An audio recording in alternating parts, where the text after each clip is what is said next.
Hey everyone, it's Ryan Mentz, and in today's video I'm going to be editing this photo of a common merganser that I photographed this past weekend.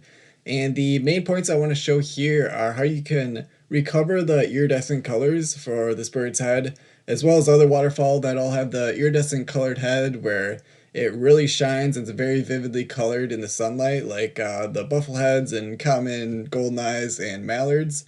But when they're in the shadows, it looks almost black, like this photo is right now. And so if we take a look here, it's shot as high key as possible. This is straight out of camera. And the point of doing that was to get as much shadow detail as possible without going overboard and blowing out any of the white feathers. So as you can see here, there's a tiny bit of green going on, and that's a great starting point for what we're going to do. So let's get started. The first thing we're going to do is raise the shadows up so we can get more detail from the shadow areas, obviously. And we don't want to go too far. We want the blacks staying black without showing too much noise. This was shot at ISO 1600, so it's already kind of dangerous to be playing with the shadows anyways. But we'll go right about there. We'll bring it up maybe a little more and then bring down the blacks. So that looks pretty good. You can see it's definitely getting grainy in the lifted shadow areas though, so we definitely want to be watching out for that. And the highlights I'm going to bring down just a little bit. So I was shooting this high key obviously, but we can bring more feather detail back to the white areas. And might as well bring up the vibrance here a little bit so we can start working on those greens on that head. Anything over 20 in vibrance is usually a bad idea, so I'll stick to 20 and a little bit of saturation to kind of globally bring up all the color.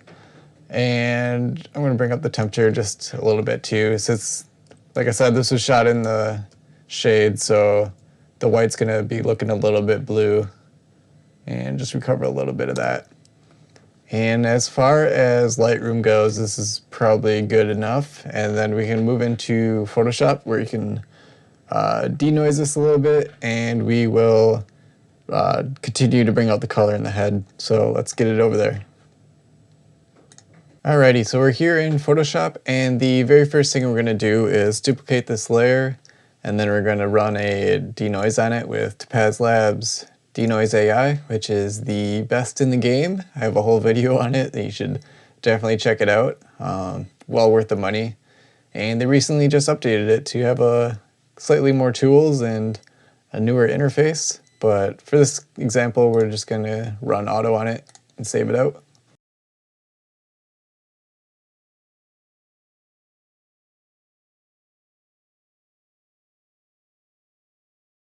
Alright, so we got done with the denoising there, and that's just going to take care of not having to deal with all the noise being enhanced over and over as we bring up the detail of the green head area here. But let's get started with that now, and we'll go to curves, and we'll just be focusing on the head here, so I'm going to raise that up, bring a little more detail into the green head area. And the trick here is you want to change this bottom point here of the curves. It's normally set at 0, 0. You want to bring that up to around like 4, 4. And that's just going to make it so that the black areas remain black. And so you keep that contrast, makes it look way better whenever you're using the curves tool for this purpose. And now that we have it here, let's go ahead and do select subject. Oops, not focus area. My bad. Go away. Okay. Select subject. And Photoshop does a pretty nice job of being able to find the birds in your photos. And in this case, we're just concentrating on the green haired area, so we're going to remove everything else. I'm going to invert the selection, and then I'm going to fill it with foreground color, yep. And then deselect and turn on the mask, and I'm going to start painting in all this stuff that we don't need.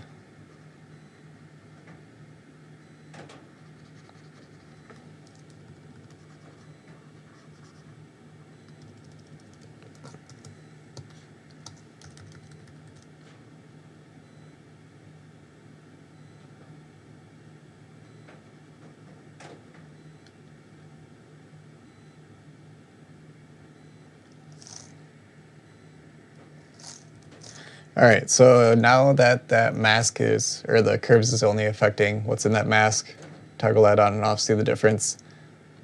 And you see around like the darkest points, it remains black because of our little 4-4 trick there. So the next step is going to be to enhance the color even more. So we're going to do another curves layer, and in this case we're going to, well, first we want to bring up this mask, so I'm holding Alt Option and dragging up the mask to this one so it matches. So now it's the same thing. And for this one we're going to change the blending mode from normal to color. And now whatever you do with this curves here, it's only going to affect the color and not the luminosity or anything else.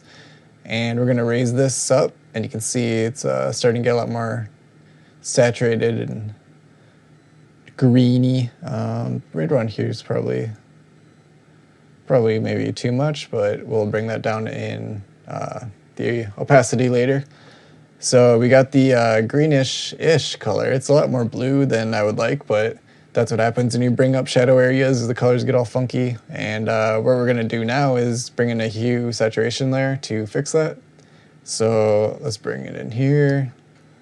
You can select, I'm not sure if it's going to be greens, but we'll see. No, it's definitely not greens. Cyan? Yeah, there we go. All right, so we're going to mess with this so that it's more green.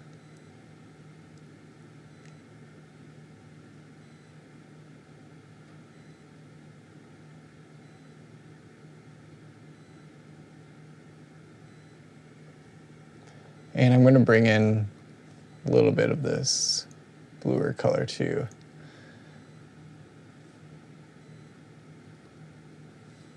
Alright, so we're going to do the same thing. Let's drag this up, so make sure we only affect the head.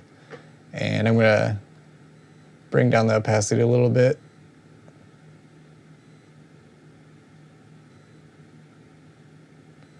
That looks pretty good.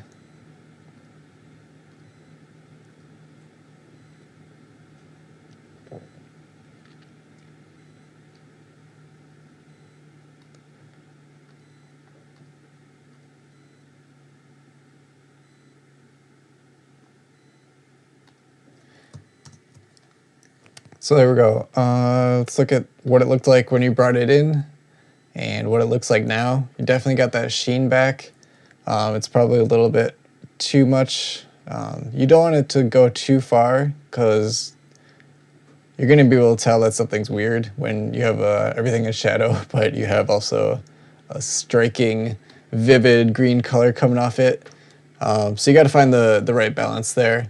But to me, that looks a lot more improved. You go from this very, very dark green head to a much more iridescent color, and that's exactly what we want. So hopefully this video helps you out in how you deal with your own troublesome birds that are lurking in the shadows. But thank you so much for watching, and I hope you subscribe if you haven't already. I'll see you next time.